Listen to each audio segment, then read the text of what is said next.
Ребят, всем привет! Сегодня будем делать вот такой камин. Это акцентный камин, он сделан из материала Тоскана, торговой компании Альдекор. Здесь используем трафареты, используем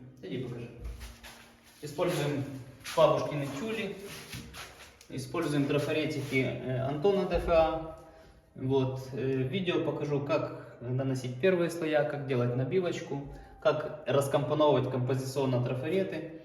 Вот, как с ними работать и, в принципе, всю инструкцию по нанесению вот таких вещей покажем вам и расскажем. Начнем.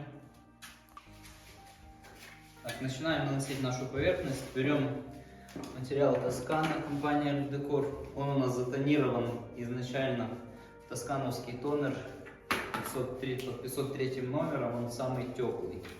То есть делаем подложечку под занавески, которые мы будем использовать, из теплого цвета, и будем двигаться более холодными. Наносим просто первый слой хаотично по технологии нанесения Тосканы. Так, Тоскану наносим немножко густоватую, потому что нам нужно будет сделать имитацию вот тюли, которую мы будем использовать вместо трафарета. Поэтому вот нам нужен небольшой объем, который даст вот эту фактуру обычной бабушкиной занавески. Так, вот мы нанесли первый слой. Просто хаотично, как обычная Тоскана, делаем обычный теплый фончик такой. Вот, сейчас он подсохнет. И уже на подсыхании мы добавим сюда нашу бабушкину скатерть. Нанесем на нее, выделим рисуночек, еще небольшой слой. Снимем, посмотрим, что у нас получилось. Создадим такой фон в одном тоне. Дальше будем работать трафаретами и смешаниями цветов. И сами еще не знаем как, но попробуем сделать интересно.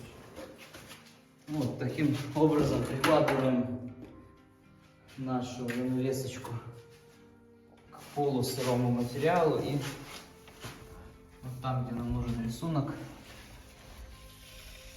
наносим материал.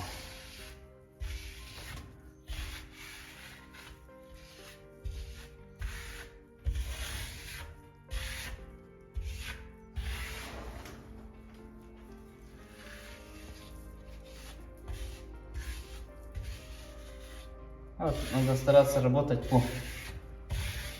по самому контуру рисунка. Потом этот контур можно пригладить набивкой или другими какими-то трафаретами, любыми элементами, которые его уберут.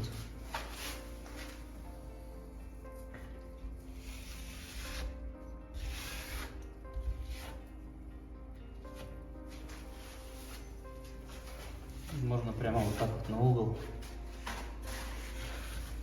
Фон, когда выходит, будет смотреться интересно.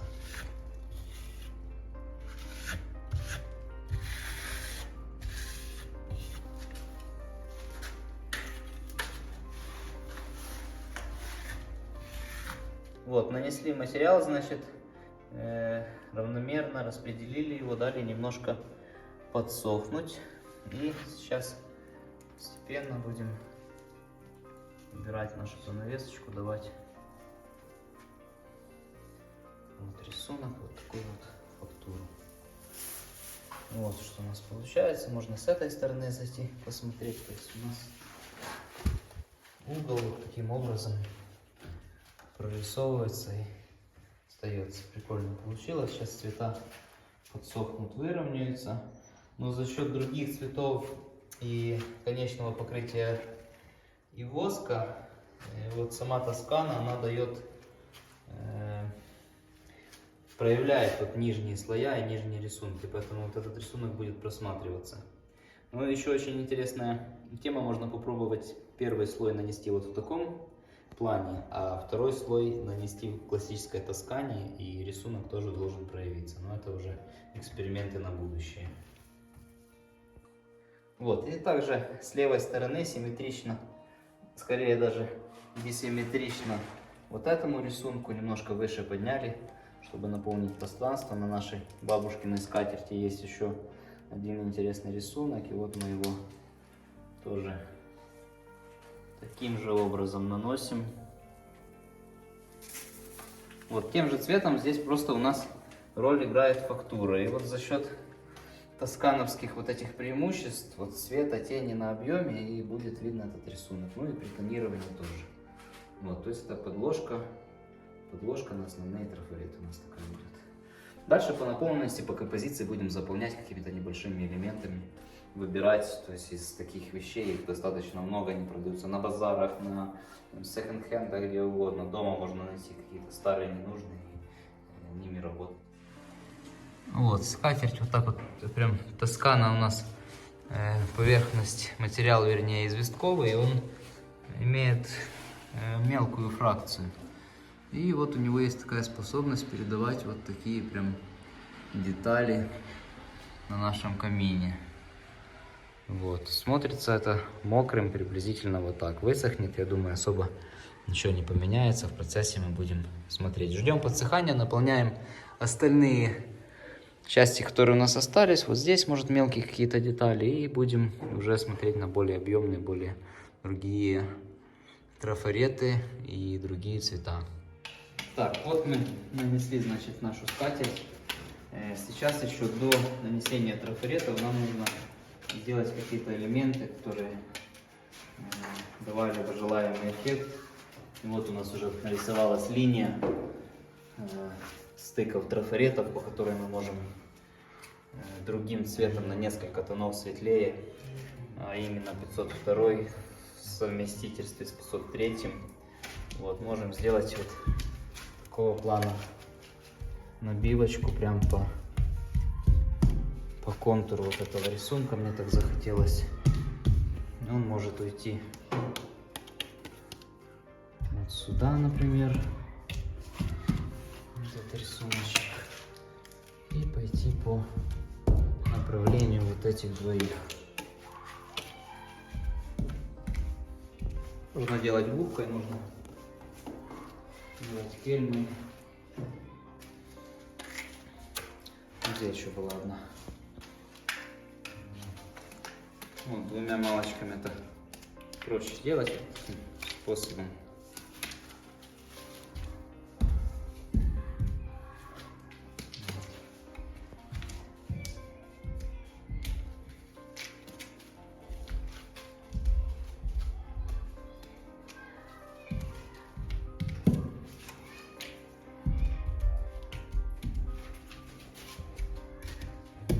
Произвольно иногда вот сам рисунок, он же сам по себе тоже отлично получается, поэтому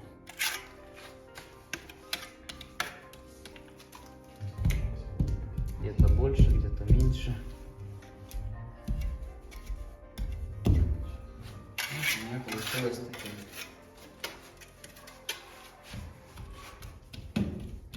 образом. Сейчас на подсыхании мы его немножко пригладим. Вот такое изображение у нас получилось, когда мы набили кельмой вокруг рисунка. Сейчас оно на полуподсыхании. Вот как в стиле грота мы просто лефаржиком берем и расправляем сам вот этот рисуночек до желаемой толщины самого рисунка, чтобы в последующем найти на вот эти вот прожилинки наши такие трафаретами. Вот.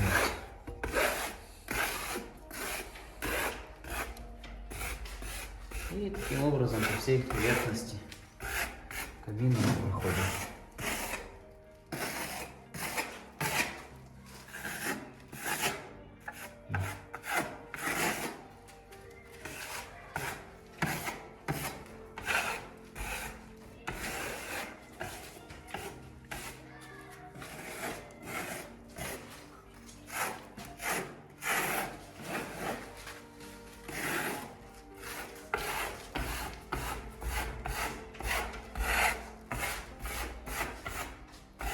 Дальше вот у нас Получился пока на данный момент такой результат. Дальше по наполнению, по композиции пробуем работать трафаретом. Немножко светлее материалом, и если нам нужно будет, мы в верхней части и высветлим. Вот. И сейчас будем наносить вот этот рисунок.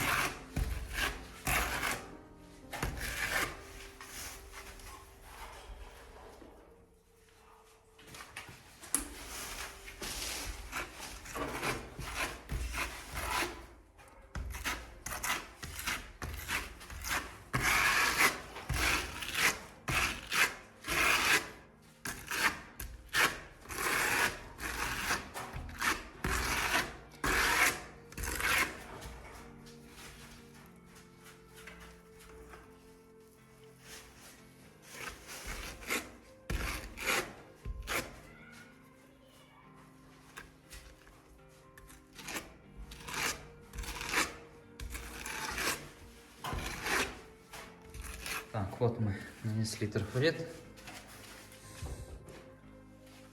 Будем его снимать.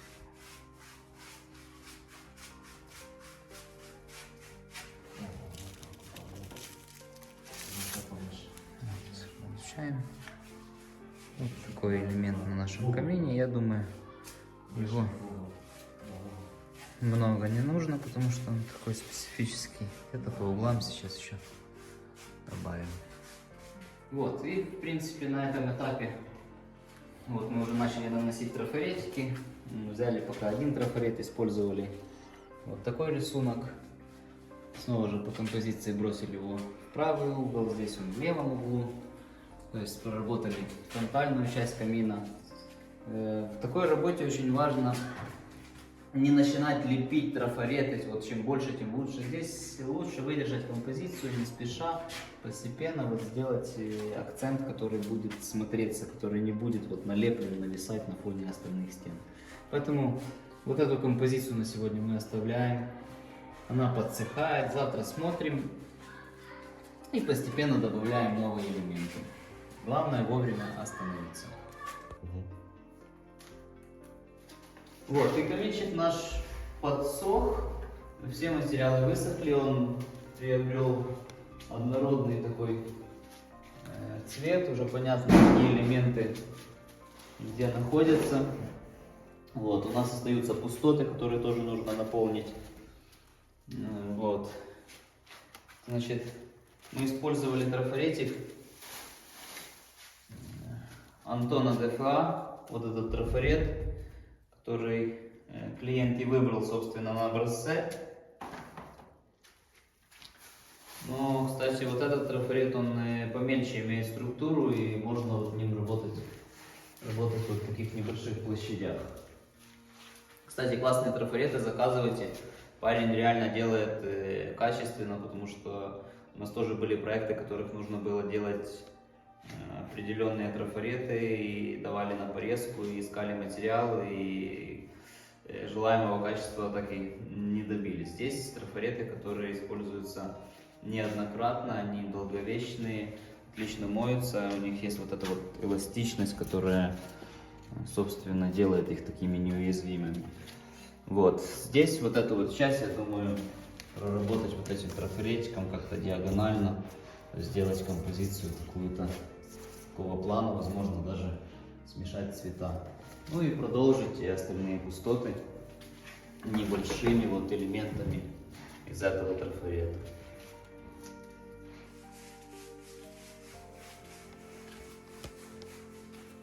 Ну вот, берем Костелло посветлее и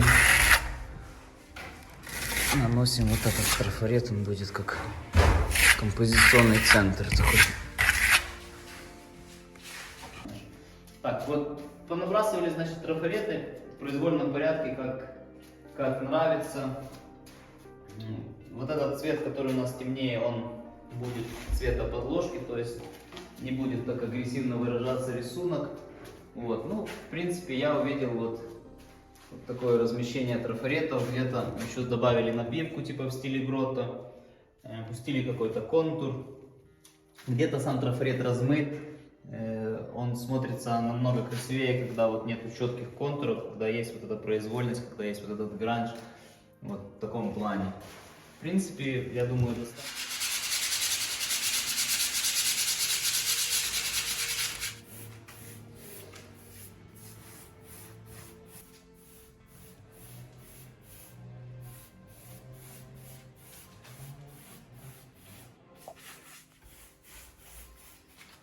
Вообще задача грунта состоит в том, в первую очередь, чтобы убрать пыль и сделать равномерный слой вообще на всех финишных покрытиях, красках, восках, лаках и так дальше. Материалы известковые, поэтому если их накрывать финишными покрытиями без грунта, тогда могут появляться пятна, неплотное приставание, адгезия материала неплотная.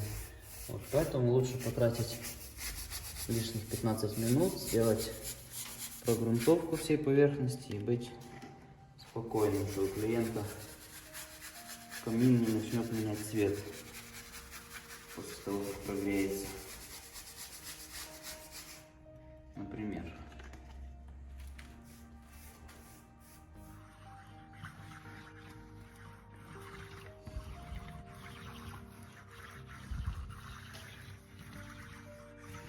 Ну и вот, друзья, финишный этап — это воскование нашей поверхности финишным декоративным слоем. Это воск, корвакс, тоскана, который предназначен для этой поверхности. Он дает такую матовую красивую пленочку и защищает наш камин от внешних каких-то моментов, которые могут его повредить, загрязнить. Вот. Собственно, вот заканчиваем, даем высыхать, снимаем скотч и будем смотреть, что у нас получилось.